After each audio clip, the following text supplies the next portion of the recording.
রাজধানীর অভ্যন্তরে বয়ে চলা অন্যতম দুটি খালের নাম জিলানি ও মান্ডা। দখলদারদের দৌরাত্ম্য আর অবহেলায় খাল দুটি এখন পরিত্যক্ত জলাভূমিতে পরিণত হয়েছে।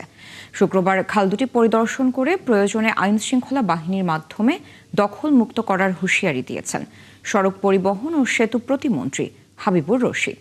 তিনি জানান, প্রধানমন্ত্রীর নির্দেশে পর্যায়ক্রমে দেশের সব খালই উদ্ধার করা হবে। সাজিদ সরকারের প্রতিবেদন।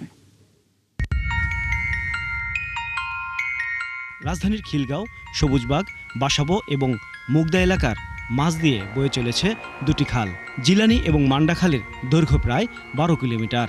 কোথাও কোথাও চওড়া 30 থেকে 40 ফিট, কোথাও আবার দুই পাশে দখলের চাপে 10 ফিটে ঠেকেছে। 50 বছর আগেও এই খালে চলাচল করত ছোট বড় নৌকা থেকে শুরু করে বালু বোঝাই জাহাজ। স্বচ্ছ পানিতে অনেকেই মাছ ধরা থেকে শুরু করে দৈনন্দিন সকল কর্মকাণ্ডই সেরেছেন।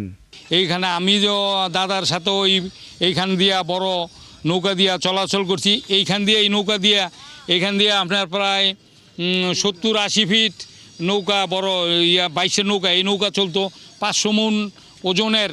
এই নৌকা দিয়া এইখান দিয়া বুড়িগঙ্গা গিয়ে বাইর হইতো। শীতলক্ষা যাইতো, কায়াত পাড়া যাইতো, আপনার বালু নদীতে যাইতো।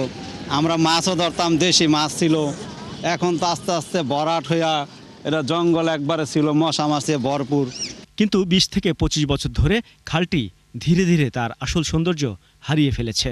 আর এর কারণ হিসেবে এলাকাবাসী দায়ী করছেন কিছু দখলদারকে। ফলে স্বচ্ছ পানির প্রবাহ বন্ধ হয়ে খালের পানি এখন বিষাক্ত হয়ে উঠেছে। মশা মাছির আক্রমণ থেকে শুরু করে নানা ধরনের রোগে ভুগছেন বাসিন্দারা।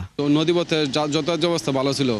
এখন এখান থেকে আমরা ধান আনতাম ওই শীতলক্ষা নদী থেকে, আবার বালু নদী থেকে আনতাম। মনে অত্যন্ত ভালো সুযোগ সুবিধা ছিল। এখন খালটাও 15-20 বছর ধরে পুরাই বড় অবস্থা হয়ে গেছে।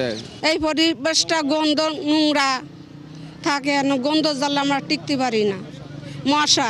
শুক্রবার খালের বিভিন্ন অংশ পরিদর্শন করেন এই আসনের সংসদ সদস্য ও সড়ক পরিবহন প্রতিমন্ত্রী হাবিবুর রশিদ। তিনি এলাকাবাসীর সাথে কথা বলেন, সমস্যা সমাধানে আশ্বাস দেন। এখানে যারা অবৈধ দখলদার তাদের তো আসলে অবৈধ, এবং দখলদার তো দখলদারই। সুতরাং সেই ব্যাপারে যারা অবৈধ দখলদার তাদের দেওয়া থাকবে যে এলাকার এই ঢাকাকে জলবদ্ধতা মুক্ত করার জন্য এবং এলাকার পরিবেশকে আবার ফিরিয়ে আনার জন্য যারা অবৈধ দখলদার রয়েছে তারা অচিরেই তাদের এই দখল জায়গাগুলিকে দখলমুক্ত করে দিবে।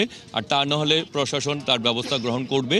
আর যদি কেউ কোন ধরনের ক্ষতির সম্মুখীন হয় তাহলে সরকার তাদেরকে উপযুক্ত ক্ষতিপূরণের ব্যবস্থা করবে। খালটির দক্ষিণে কমলাপুর হয়ে বুড়িগঙ্গা নদ এবং পূর্বে খিলগাঁওয়ের ত্রিমোহনী হয়ে বালু নদী পর্যন্ত পুনরায় সংস্কার করা হবে বলে জানা গেছে। সাজিদ সরকার, 71, ঢাকা।